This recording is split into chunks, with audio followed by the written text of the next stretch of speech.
Good evening. My name is Grant. I'm the Prime Minister of New Strathclyde. I'm also the host of River Valley Radio. And this week we have the next part of The Lord of the Rings. I've been looking forward to this all week, so it's time to get back into it. So I'll just start off where we left off a couple of weeks ago.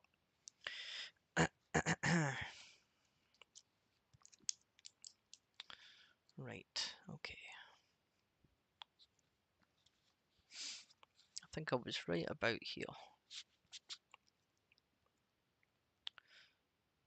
Fond as, fond as he was of Frodo, Fatty Bulger had no desire to leave the Shire, nor to see what lay outside it. His family came from the East Farthing, from Budgeford and Bridgefields, in fact, but he had never been over the Brandywine Bridge. His task, according to the original plans of the conspirators, was to stay behind and deal with inquisitive folk, and to keep up as long as possible the pretence that Mr. Baggins was still living at Crickhollow. He'd even brought along some old clothes of Frodo's to help him in playing the part. They little thought how dangerous that part might prove. Excellent, said Frodo, when he understood the plan. We could not have left any message behind for Gandalf otherwise. I don't know whether the riders can read or not, of course, but I should not have dared to risk a written message, in case they got in and searched the house. But if Fatty is willing to hold the fort, and I can be sure of Gandalf knowing the way we have gone, that decides me. I am going into the old forest first thing tomorrow. Well, that's that, said Pippin. On the whole, I would rather have our job than Fatty's, waiting here till Black Riders come. You wait till you are well inside the forest, said Fredgar. You'll wish you were back here with me before this time tomorrow. It's no good arguing about it any more, said Mary. We've still got to tidy up and put the finishing touches to the packing before we go to bed. I shall call you all before the break of day. When at last he had got to bed, Frodo could not sleep for some time. His legs ached. He was glad that he was riding in the morning. Eventually he fell into a vague dream in which he seemed to be looking out of a high window over a dark sea of tangled trees. Down below among the roots there was the sound of creatures crawling and snuffling. He felt sure they would smell him out sooner or later. Then he heard a noise in the distance. At first he thought it was a great wind coming over the leaves of the forest. Then he knew that it was not leaves, but the sound of the sea far off. A sound he had never heard in waking life, though it had often troubled his dream. Suddenly he found he was out in the open. There were no trees after all. He was on a dark heath, and there was a strange salt smell in the air. Looking up, he saw before him a tall white tower, standing alone on a high ridge. A great desire came over him to climb the tower and see the sea. He started to struggle up the ridge towards the tower, but suddenly a light came in the sky, and there was a noise of thunder. Chapter 6. The Old Forest. Frodo woke suddenly. It was still dark in the room. Mary was standing there with a candle in one hand and banging on the door with the other. "All right, what is it?" said Frodo, still shaking and bewildered. "What is it?" cried Mary. "It's time to get up. It's 4:30 and very foggy. Come on. Sam is already getting breakfast ready. Even Pippin is up. I'm just going to saddle the ponies and fetch the one that is to be the baggage carrier. Wake that sluggard Fatty. At least he must get up and see us off." Soon after 6 o'clock, the five hobbits were ready to start. Fatty Bulger was still yawning. They stole quietly out the house. Mary went in front, leading a laden pony, and took his way along a path that went through a spinney behind the house, and then cut across several fields. The leaves of trees were glistening, and every twig was dripping. The grass was grey with cold dew. Everything was still. and faraway noises seemed near and clear. Fowls chattering in a yard, someone closing a door of a distant house. In their shed they found the ponies, sturdy little beasts of the kind loved by hobbits, not speedy, but good for a long day's work. They mounted, and soon they were riding off into the mist, which seemed to open reluctantly before them and close forbiddingly behind them. After riding for about an hour, slowly and without talking, they saw the hedge looming suddenly ahead. It was tall and netted over with silver cobwebs. "How are you going to get through this?" asked Fredgar. "Follow me," said Mary, "and you will see." They turned to the left along the hedge, and soon they came to a point where it bent inwards. Running along the lip of a hollow, a cutting had been made at some distance from the hedge, and went sloping gently down into the ground. It had walls of bricks at the sides, which rose steadily, until suddenly they arched over and formed a tunnel that dived deep under the hedge and came out in the hollow on the other side. Here Fatty Bulger halted. "Goodbye, Frodo," he said. "I wish you were not going into the forest. I only hope you will not need rescuing before the day is out. But good luck to you, today and every day."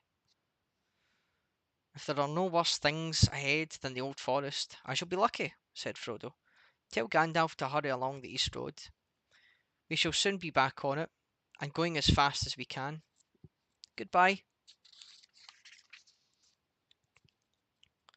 They cried and rode down the slope and disappeared from Fredgar's sight into the tunnel. It was dark and damp. At the far end it was closed by the gate of thick iron set bars. Merry got down and unlocked the gate, and when they had all passed through, he pushed it to again.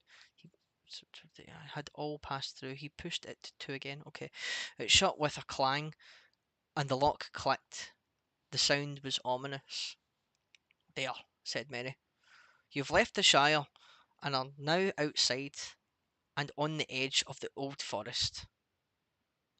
"Are the stories about it true?" asked Pippin.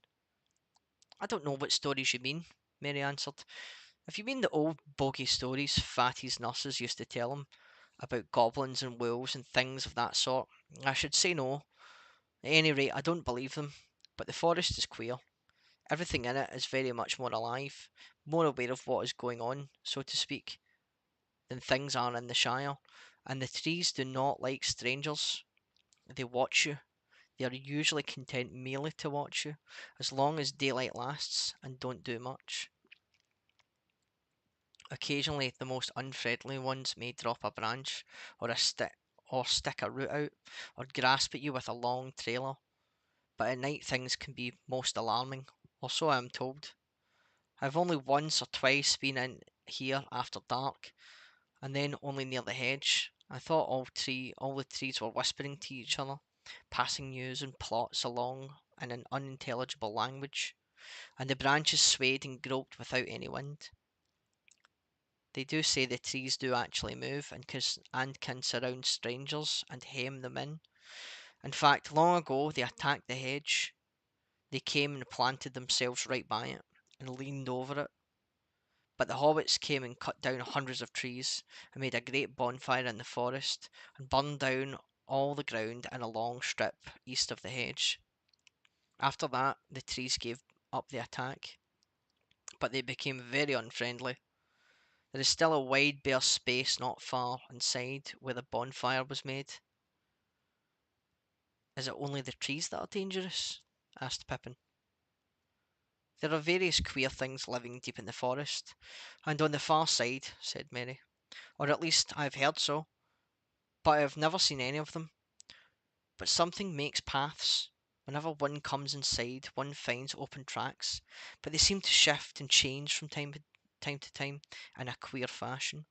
Not far from this tunnel there is, or was for a long time, the beginning of quite a broad path leading to the bonfire glade, and then on more or less in our direction, east and a little north.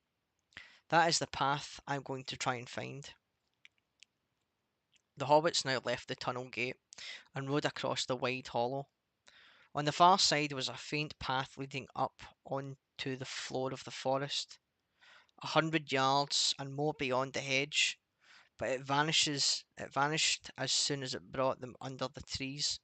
Looking back, they could see the dark line of hedge through the stems of trees that were already thick about them. Looking ahead, they could see only tree trunks of innumerable sizes and shapes, straight or bent, twisted, leaning, squat or slender, smooth or gnarled and branched, and all the stems were green or grey with moss and slimy, shaggy growths. Mary alone seemed fairly cheerful. "You'd better lead on and find that path," Frodo said to him. "Don't let us lose one another, or forget which way the hedge lies." They picked away among the trees, and their ponies plodded along, carefully avoiding the many writhing and interlacing roots. There was no undergrowth. The ground was rising steadily, and as they went forward, it seemed that the trees became taller, darker, and thicker. There was no sound, except an occasional drip of moisture falling from the still leaves. For the moment, there was no whispering or movement among the branches, but they all got an uncomfortable feeling that they were being watched with disapproval, deepening dislike, and even enmity. The feeling steadily grew until they found themselves looking up quickly or glancing back over their shoulders, as if they expected a sudden blow. There was not as yet any sign of a path, and the trees seemed constantly to bar their way.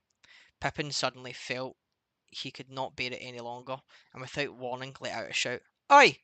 Oi!" he cried. "I am not going to do anything. Just let me pass through, will you?" The others halted, startled, but the cry fell as if muffled by a heavy curtain. There was no echo or answer through the wood. Seemed to become more crowded and more watchful than before. "I should not shout if I were you," said Mary. It does more harm than good." Frodo began to wonder if it were possible to find a way through, and if he had been right to make the others come into this abominable wood.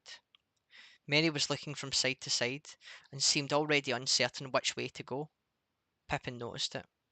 "It's not taking you long to lose us," he said. But at the moment Mary gave a whistle of relief and pointed ahead. "Well, well," he said, "the trees do shift. There is the bonfire glade in front of us." "Oh, I hope so. But the path to it seems to have moved away." The light grew clearer as they went forward. Suddenly they came out the trees and found themselves in a wide circular space. There was sky above them, blue and clear to their surprise, for down under the forest roof they had not been able to see the rising morning and the lifting of the mist.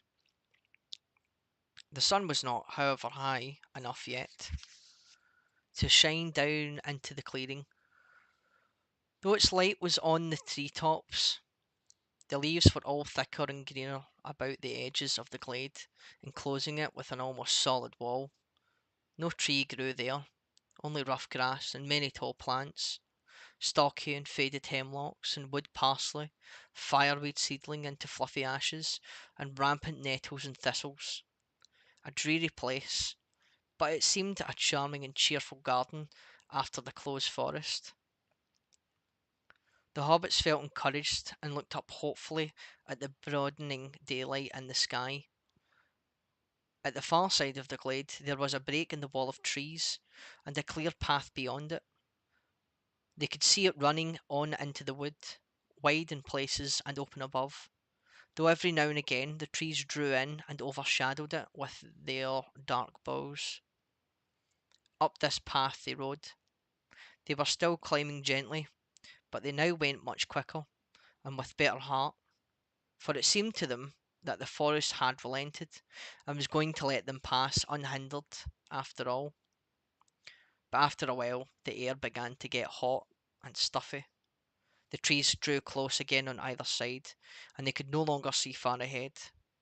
Now stronger than ever they felt again the ill will of the wood pressing on them. So silent was it that the fall of their ponies' hoofs, rustling on dead leaves and occasionally stumbling on hidden roots, seemed to thud in their ears. Frodo tried to sing a song to encourage them, but his voice sank to a murmur. "O wanderers in the shadowed land, despair not, for though dark they stand, all woods there must be end at last. And see the open sun go past, the setting sun, the rising sun, the day's end, or the day begun.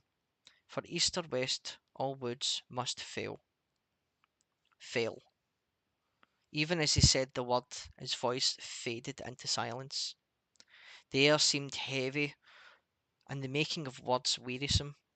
Just behind them, a large branch fell from an old overhanging tree with a crash into the path.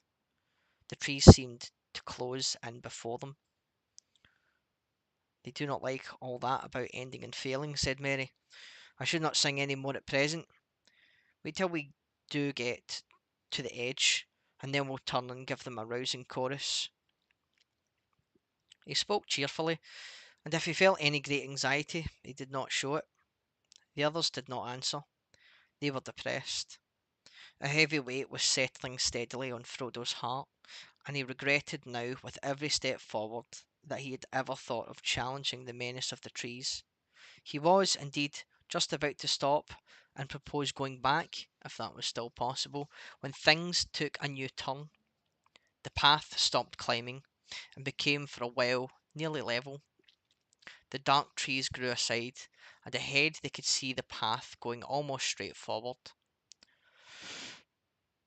Excuse me. Before them, but some distance off, there stood a green hilltop, treeless, rising like a bald head out of the encircling wood. The path seemed to be making directly for it. They now hurried forward again, delighted with the thought of climbing out for a while above the roof of the forest. The path dipped and then again began to climb upwards, leading them at last to the foot of the steep hillside. There it left the trees and faded into the turf. The wood stood all round the hill like thick hair that ended sharply in a circle round a shaven crown. The hobbits led their ponies up, winding round and round until they reached the top. There they stood and gazed about them. The air was gleaming and sunlit, but hazy, and they could not see to any great distance. Near at hand the mist was now almost gone, though here and there it lay in hollows of the wood, and to the south of them, out of a deep fold cutting right across the forest, the fog still rose like steam or wisps of white smoke. "That," said Mary, pointing with his hand, "that is the line of the Withywindle. It comes down out of the downs and flows southwest through the mist of the forest to join the Brandywine below Hazend. We don't want to go that way. The Withywindle Valley is said to be the queerest part of the whole wood, the centre from which all the queerness comes, as it were." The others looked in the direction that Mary pointed out, but they could see little but mists over damp and deep-cut valley, and beyond it the southern half of the forest faded from view. The sun in the hilltop was now getting hot. It must have been about 11 o'clock, but the autumn haze still prevented them from seeing much in other directions. In the west they could not make out either the line of the hedge or the valley of the Brandywine beyond it. Northward, where they looked most hopefully, they could see nothing that might be the line of the great east road for which they were making. They were on an island in a sea of trees, and the horizon was veiled. On the southeastern side the ground fell steeply, as if the slopes of the hill were continued far down under the trees, like island shores that are really that really are the sides of a mountain rising out of deep waters. They sat on the green edge and looked out over the woods below them, while they ate their midday meal. As the sun rose and passed noon, they glimpsed far off in the east the grey-green lines of the downs that lay beyond the old forest on that side. That cheered them greatly, for it was good to see the light of anything beyond the wood's borders, though they did not mean to go that way, if they could help it. The Barrow Downs had as sinister a reputation in Hobbit legend as the forest itself. At length they made up their minds to go on again. The path that had brought them to the hill reappeared on the northward side, but they had not followed it far beyond they came followed it far before they became aware that it was bending slightly to the right. Soon it began to descend rapidly, and they guessed that it must actually be heading towards the Withywindle Valley, not at all the direction they wished to take. After some discussion, they decided to leave this misleading path and strike northward, for although they had not been able to see it from the hilltop, the road must lie that way, and it could not be many miles off. Also northward, and to the left of the path, the land seemed to be drier and more open, climbing up to slopes where the trees were thinner, and pines and firs replaced the oaks and ashes and other strange and nameless trees of the denser wood. At first their choice seemed to be good. They got along at a fair speed, though whenever they got a glimpse of the sun in an open glade, they seemed unaccountably to have veered eastwards. But after a time the trees began to close in again, just where they had appeared from a distance to be thinner and less tangled. Then deep folds in the ground were discovered unexpectedly, like the ruts of great giant wheels, or wide moats and sunken roads long disused and choked with brambles. These lay usually right across their line of march, and could only be crossed by scrambling down and out again, which was troublesome and difficult with their ponies. Each time they climbed down they found the hollow filled with thick bushes and matted undergrowth, which somehow would not yield to the left, but only gave way when they tried to turn right. And they'd to go some distance along the bottom before they could find a way up the further bank. Each time they clambered out, the trees seemed deeper and darker, and always to the left and upwards it was most difficult to find a way, and they were forced to the right and downwards.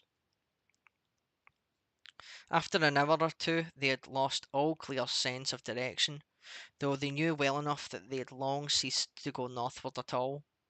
They were being headed off, and were simply following a course chosen for them, eastwards and southwards, into the heart of the forest, and not out of it. The afternoon was wearing away when they scrambled and stumbled into a fold that was wider and deeper than any they had yet met. It was so steep and overhung that it proved impossible to climb out of it again, either forwards or backwards, without leaving their ponies and their baggage behind.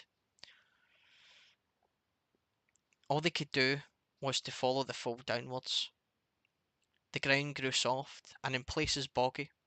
Springs appeared on the banks, and soon they found themselves following a brook that trickled and babbled through a weedy bed.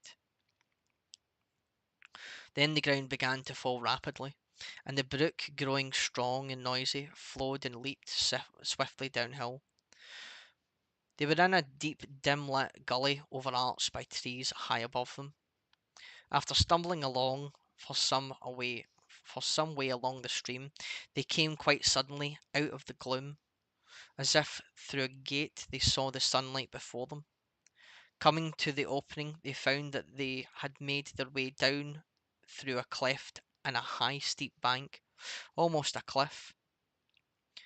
At its feet was a wide space of grass and reeds, and in the distance could be glimpsed another bank almost as steep. A golden afternoon of late sunshine lay warm and drowsy upon the hidden land between. In the midst of it there wound lazily a dark river of brown water, bordered with ancient willows, arched over with willows, blocked with fallen willows, and flecked with thousands of faded willow leaves. The air was thick with them, fluttering yellow from the branches, for there was a warm and gentle breeze blowing softly in the valley, and the reeds were rustling, and the willow boughs were creaking. "Well, now I've at least some notion of where we are," said Mary. We've come along the opposite direction to which we intended. This is the river with the window. I will go on and explore. He passed out into the sunshine and disappeared into the long grasses. After a while, he reappeared and reported that there was fairly solid ground between the cliff foot and the river. In some places, firm turf went down to the water's edge. What's more, he said, there seems to be something like a footpath winding along to this side of the river. If we turn left and follow it, we shall be bound to come out on the east side of the forest eventually. I dare say, said Pippin. That is, if the track goes on so far, and does not simply lead us into a bog and leave us there. Who made the track, do you suppose? And why? I'm sure it was not for our benefit. I'm getting very suspicious of this forest and everything in it, and I begin to believe all the stories about it. And have you any idea how far eastward we should have to go? No, said Mary. I haven't. I don't know in at least how far down the withy window we are, or who could possibly come here often enough to make a path along it. But there is no other way out than I can see or think of. There being nothing else for it, they filed out, and Mary led them to the path that he discovered.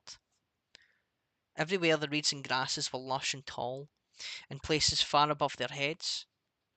But once found, the path was easy to follow, as it turned and twisted, picking out of the sounder ground among the bogs and pools. Here and there it passed over other rills, running down gullies into the withy windle out of the higher forest lands, and at these points there were tree trunks or bundles of brushwood laid carefully across.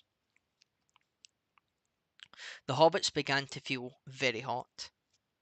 There were armies of flies of all kinds buzzing around their ears, and the afternoon sun was burning on their backs. At last they came suddenly into a thin shade. Great grey branches reached across the path. Each step forward became more reluctant than the last. Sleepiness seemed to be creeping out of the ground and up their legs, and falling softly out of the air upon their heads and eyes. Frodo felt his chin go down and his head nod. Just in front of him, Pippin fell forward onto his knees. Frodo halted. It's no good, he heard Merry saying. Can't go another step without rest. Must have nap. It's cool under the willows. Less flies. Frodo did not like the sound of this. Come on, he cried.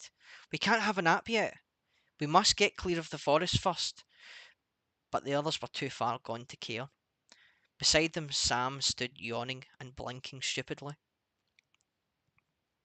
Suddenly, Frodo himself felt sleep overwhelming him. His head swam. There now seemed hardly a sound in the air. The flies had stopped buzzing. Only a gentle noise on the edge of hearing, a soft fluttering as of a song half whispered, seemed to stir in the boughs above. He lifted his heavy eyes and saw leaning over him a huge willow tree, old and hoary. Enormous it looked, its sprawling branches going up like reaching arms, with many long fingered hands, its knotted and twisted trunk gaping in wide fissures that creaked faintly as the boughs moved. The leaves fluttering against the bright sky dazzled him, and he toppled over, lying where he fell upon the grass. Merry and Pippin dragged themselves forward, and lay down with their backs to the willow trunk. Behind them the great cracks gaped wide to receive them as the tree swayed and creaked. They looked up at the grey and yellow leaves, moving softly against the light and singing. They shut their eyes, and then it seemed that they could almost hear words, cool words, saying something about water and sleep. They gave themselves up to the spell and fell fast asleep at the foot of the great grey willow. Frodo lay for a while, fighting with the sleep that was overpowering him. Then, with an effort, he struggled to his feet again. He felt a compelling desire for cool water. Wait for me, Sam, he stammered. Must bathe feet a minute. Half in a dream, he wandered forward into the riverward side of the tree, where great winding roots grew out into the stream, like gnarled dragonets straining down to drink. He straddled one of these and paddled his hot feet in the cool brown water, and there he too suddenly fell asleep with his back against the tree. Sam sat down and scratched his head and yawned like a cavern. He was worried. The afternoon was getting late, and he thought this sudden sleepiness uncanny. There's more behind this than sun and warm air, he muttered to himself. I don't like this great big tree.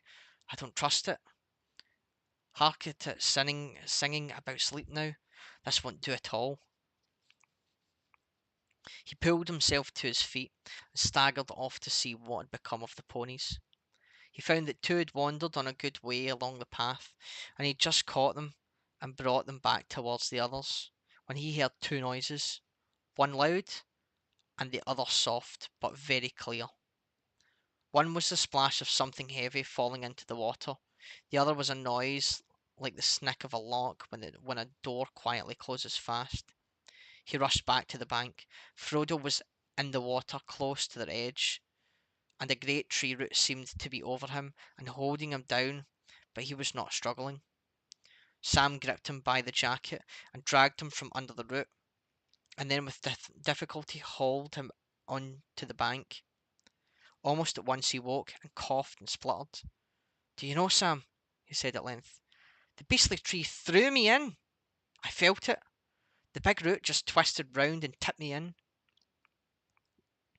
You were dreaming, I expect, Mr. Frodo, said Sam. You shouldn't sit in such a place if you feel sleepy. What about the others? Frodo asked. I wonder what sort of dreams they're having. They went round to the other side of the tree, and then Sam understood the click that he had heard. Pippin had vanished. The crack by which he had laid himself had closed together, so that not a chink could be seen. Merry was trapped. Another crack had closed around his waist. His legs lay outside, but the rest of him was inside a dark opening, the edges of which gripped him like a pair of pincers. Frodo and Sam beat first upon the tree trunk where Pippin had lain. They then struggled frantically to pull open the jaws of the crack that held poor Merry. It was quite useless. What a foul thing to happen! Cried Frodo wildly. Why did we ever come into this dreadful forest? I wish we were all back at Crick Hollow. He kicked the tree with all his strength, heedless of his own feet. A sharp, perceptible shiver ran through the stem and up down into the branches. The leaves rustled and whispered, but with a sound now of faint and far-off laughter. Suppose we haven't got an axe among our luggage, Mr. Frodo? Asked Sam. I brought a little hatchet for chopping firewood, said Frodo. That wouldn't be much use. Wait a minute, cried Sam, struck by an idea suggested by firewood. We might do something with fire. We might, said Frodo doubtfully. We might succeed in roasting Pippin alive inside. We might try to hurt or frighten this tree to begin with, said Fram fiercely. If it don't let them go, I'll have it down, if I have to gnaw at it. He ran to the ponies, and before long came back with 2 tinder boxes and a hatchet. Quickly they gathered dry grass and leaves, and bits of bark, and made a pile of broken twigs and chopped sticks. These they helped against the trunk on the far side of the tree from the prisoners. As soon as Sam had struck a spark into the tinder, it kindled the dry grass, and a flurry of flame and smoke went up. The twigs crackled, little fingers of fire licked against the dry scored rind of the ancient tree and scorched it. A tremor ran through the whole willow. The leaves seemed to hiss above their heads, and a sound of pain and anger. A loud scream came from Merry, and from far inside the tree they heard Pippin give a muffled yell. Put it out! Put it out! Cried Merry. He'll squeeze me in two, if you don't. He says so. Who? What? shouted Frodo, rushing round to the other side of the tree. Put it out! Put it out! begged Merry. The branches of the willow began to sway violently. There was a sound as of a wind rising and spreading outwards to the branches of all the other trees round about, as though they had dropped a stone into the quiet slumber of the river valley, and set up ripples of anger that ran out over the whole forest. Sam kicked at the little fire and stamped out the sparks, but Frodo, without any clear idea of why he did so, or what he hoped for, ran along the path crying, Help! Help! Help! It seemed to him that he could hardly hear the sound of his own shrill voice. It was blown away from him by the willow wind and drowned in a clamour of leaves. As soon as the words left his mouth, he felt desperate, lost, and witless. Suddenly he stopped. There was an answer, or so he thought, but it seemed to come from behind him, away down the path, further back into the forest. He turned round and listened, and soon there could be no doubt. Someone was singing a song. A deep, glad voice was singing carelessly and happily, but it was singing nonsense. Hey doll, merry doll, ring a dong dello, ring a dong, hop along, fall along the wello, Tom Bomb, jolly Tom, Tom Bombadillo. Half hopeful and half afraid of some new danger, Frodo and Sam now both stood still. Suddenly, out of a long string of nonsense words, or so they seemed, the voice rose up loud and clear and burst into this song. Here come Merry Doll, Derry Doll, my darling, light goes the weather wind and feathered starling, down along the Underhill, shining in the sunlight, waiting on the doorstep for the cold starlight. There's my pretty lady is, river woman's daughter, slender as the willow wand, clearer than the water. Old Tom Bombadil, water lilies bringing, comes hopping home again. Can you hear him singing? Hey, come Merry Doll, Derry Doll, and Merry O. Go berry, merry yellow berry O. Poor old willow man, you tuck your roots away. Tom's in a hurry now, evening will follow day. Tom's going home again, water lilies bringing. Hey, come Derry Doll, can you hear me singing? Frodo and Sam stood as if enchanted. The wind puffed out, the leaves hung silently again on stiff branches. There was another burst of song, and then suddenly, hopping and dancing along the path, there appeared above the reeds an old battered hat with a tall crown and a long blue feather stuck in the band. With another hop and a bound there came into view a man, or so it seemed. At any rate, he was too large and heavy for a hobbit, if not quite tall enough for one of the big people, though he made noise enough for one. Stumping along with great yellow boots on his thick legs, and charging through grass and rushes like a cow going down to drink. He had a blue coat and a long brown beard. His eyes were blue and bright, and his face was red as a ripe apple, but creased into 100 wrinkles of laughter. In his hands he carried on a large leaf, as on a tray a small pile of white water lilies. Help! cried Frodo and Sam, running towards him with their hands stretched out. Whoa, whoa, steady there! cried the old man, holding up one hand, and they stopped short, as if they had been struck stiff. Now, my little fellows, where be you going to, puffing like a bellows? What's the matter here, then? Do you know who I am? I'm Tom Bombadil. Tell me, what's your trouble? Tom's in a hurry now. Don't you crush my lilies. My friends are caught in the willow tree, cried Frodo breathlessly. Master Mary's being squeezed in a crack, cried Sam. What? Shouted Tom Bombadil, leaping up in the air. Old Man Willow? Not worse than that, eh? That can soon be mended. I know the tune for him. Old grey willow man, I'll freeze his marrow cold if he don't behave himself.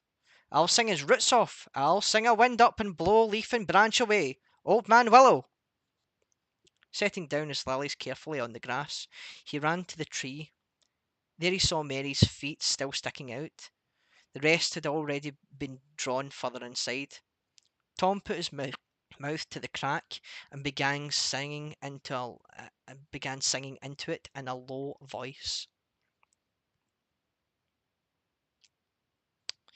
They could not catch the words, but evidently Mary was aroused. His legs began to kick.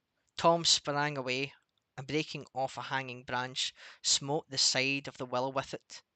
You let them out again, old man willow, he said. What you be a thinking of? You should not be waking. Eat earth, dig deep, drink water, go to sleep. Bombadil is talking. He then seized Mary's feet and drew him out of the suddenly widening crack. There was a tearing creak, and the other crack split open, and out of it Pippin sprang, as if he had been kicked. Then, with a loud snap, both cracks closed fast again. A shudder ran through the tree from root to tip, and complete silence fell. Thank you, said the hobbits, one after the other. Tom Bombadil burst out laughing. Well, my little fellows, said he, stooping so that he peered into their faces, you shall come home with me. The table is all laden with yellow cream, honeycomb, and white bread and butter. Goldberry is waiting. Time enough for questions around the supper table. You follow after me as quick as you are able. With that he picked up his lilies, and then with a beckoning wave of his hand went hopping and dancing along the path eastwards, still singing loudly and nonsensically. Too surprised and too relieved to talk, the hobbits followed after him as fast as they could. But that was not fast enough. Tom soon disappeared in front of them, and the noise of his singing got fainter and further away. Suddenly his voice came floating back to them in a loud halloo. Hop along, my little friends, up the withy windle. Tom's going on ahead, candles for to kindle. Down west sinks the sun, soon you will be groping. When the night shadows fall, then the door will open. Out of the window panes, light will twinkle yellow. Fear no alder black, heed no hoary willow. Fear neither root nor bough. Tom goes on before you. Hey now, merry doll, we'll be waiting for you. After that, the hobbits heard no more. Almost at once, the sun seemed to sink into the trees behind them. They thought of the slanting light of evening glittering on the Brandywine River, and the windows of Bucklebury beginning to gleam with hundreds of lights. Great shadows fell across them. Trunks and branches of trees hung dark and threatening over the path. White mists began to rise and curl on the surface of the river and stray about the roots of the trees upon its borders. Out of the very ground at their feet, a shadowy steam arose and mingled with the swiftly falling dusk. It became difficult to follow the path, and they were very tired. Their legs seemed laden. Strange, furtive noises ran among the bushes and reeds on either side of them, and if they looked up to the pale sky, they caught sight of queer, gnarled, and knobbly faces that gloomed dark against the twilight and leered down at them from the high bank and edges of the wood. They began to feel that all this country was unreal, and that they were stumbling through an ominous dream that led to no awakening. Just as they felt their feet slowing down to a standstill, they noticed that the ground was gently rising. The water began to murmur. In the darkness they caught the white glimmer of foam, where the river flowed over a shortfall. Then suddenly the trees came to an end, and the mists were left behind. They stepped out from the forest and found a wide sweep of grass welling up before them. The river, now small and swift, was leaping merrily down to meet them, glinting here and there in the light of the stars, which were already shining in the sky. The grass under their feet was smooth and short, as if it had been mown or shaven.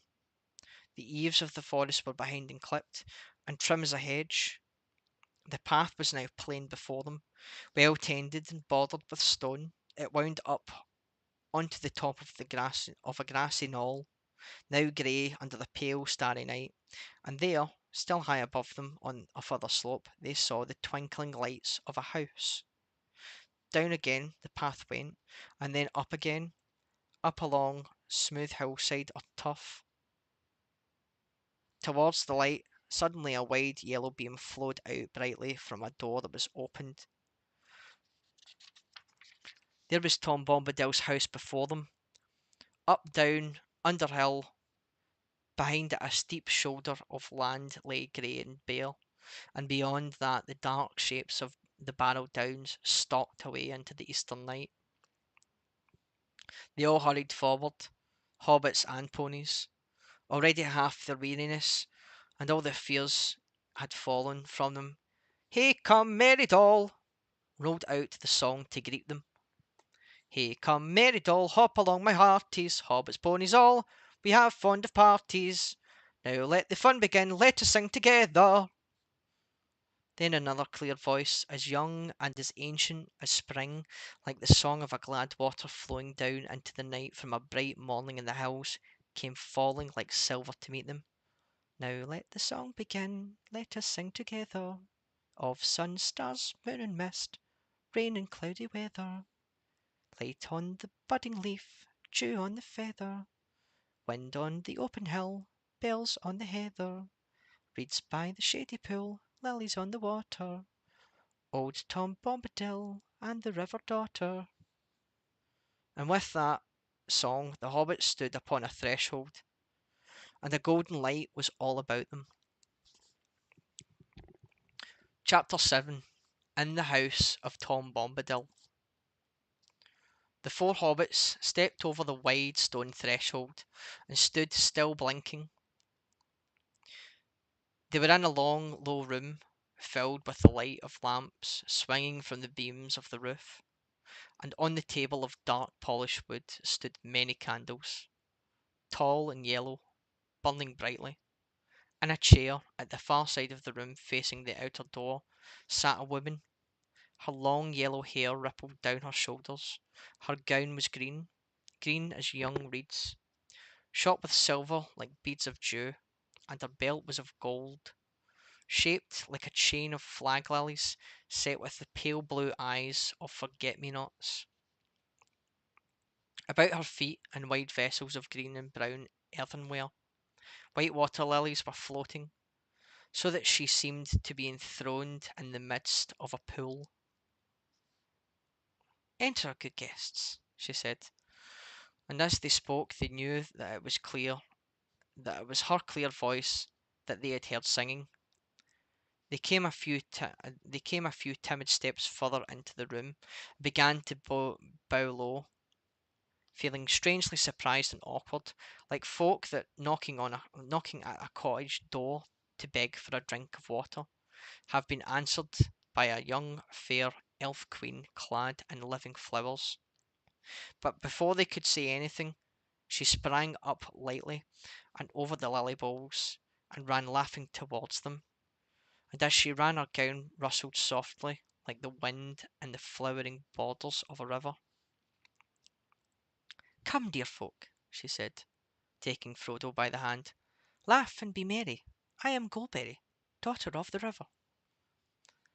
Then lightly she passed them, and closing the door, she turned her back to it, with her white arms spread out across it. "Let us shut out the night," she said, "for you are still afraid, perhaps, of mist and tree shadows and deep water and untamed things. Fear nothing, for tonight you are under the roof of Tom Bombadil." The hobbits looked at her in wonder, and she looked at each of them and smiled. "Fair Lady Goldberry," said Frodo at last, feeling his heart moved with a joy that he did not understand. He stood as he had at times stood enchanted by fair elven voices, but the spell that was now laid upon him was different. Less keen and lofty was the delight, but deeper and nearer to mortal heart. Marvellous, yet not strange. Fair Lady Goldberry, he said again. Now the joy that was hidden in the strange and the songs we heard is made plain to me.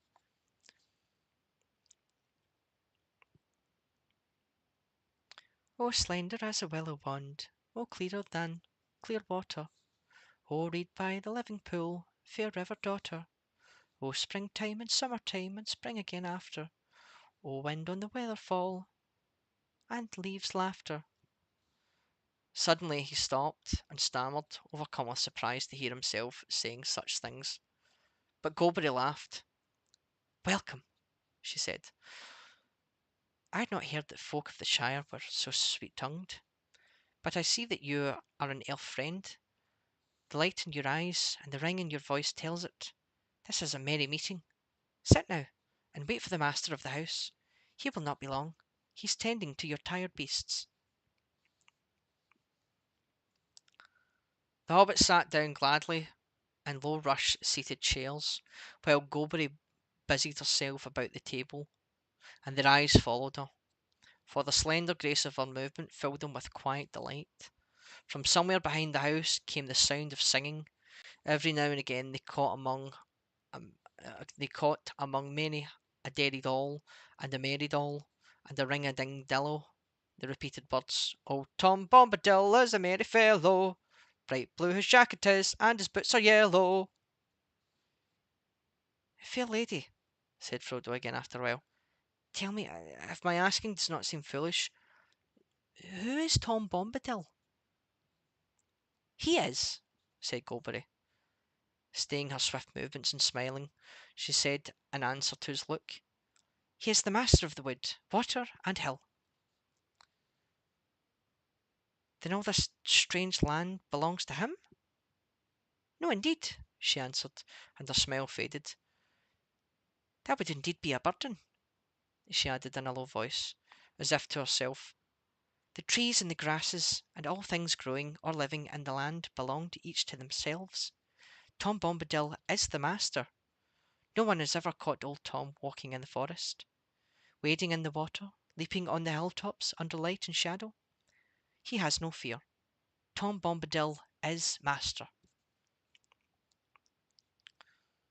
A door opened, and in came Tom Bombadil. He had now no hat, and his thick brown hair was crowned with autumn leaves. He laughed, and going to Goldberry, took her hand. "Here's my pretty lady," he said, bowing to the hobbits. "Here's my Goldberry, clothed all in silver green with flowers in her girdle. Is the table laden? I see yellow cream and honeycomb, and white bread and butter, milk, cheese, and green herbs and ripe berries gathered. Is that enough for us? Is the supper ready?" "It is," said Goldberry, "but the guests, perhaps, are not."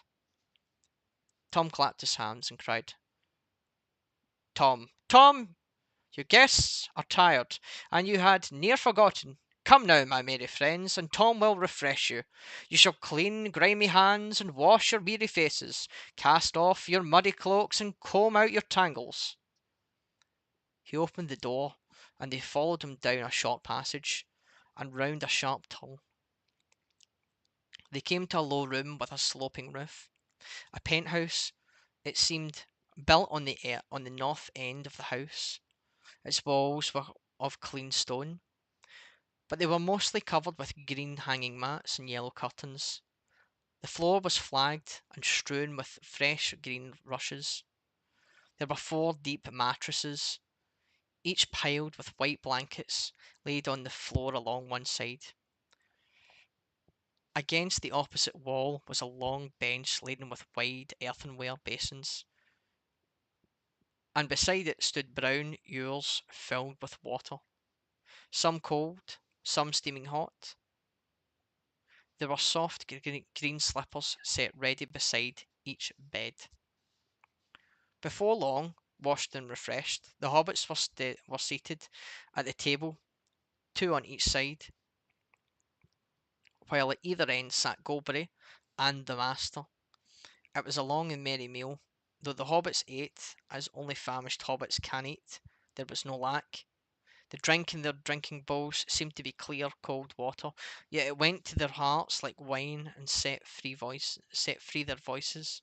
The guests became suddenly aware that they were singing merrily, as if it was easier and more natural than talking. And I think at that, we are going to end this part. If you did tune in for this, thank you very much.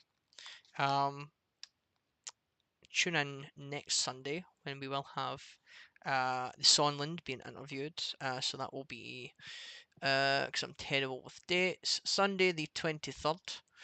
Um, have a nice night all. If you're watching this later, have a nice day or nice afternoon, or like if you're listening to me read the Lord of the Rings at the gym or something, um, have a good workout, I suppose. But yes, thanks very much for tuning in, and again, catch us next week on Sunday the 23rd. Make sure that you like and subscribe and follow the Twitter channels. Okay, thanks very much, everyone.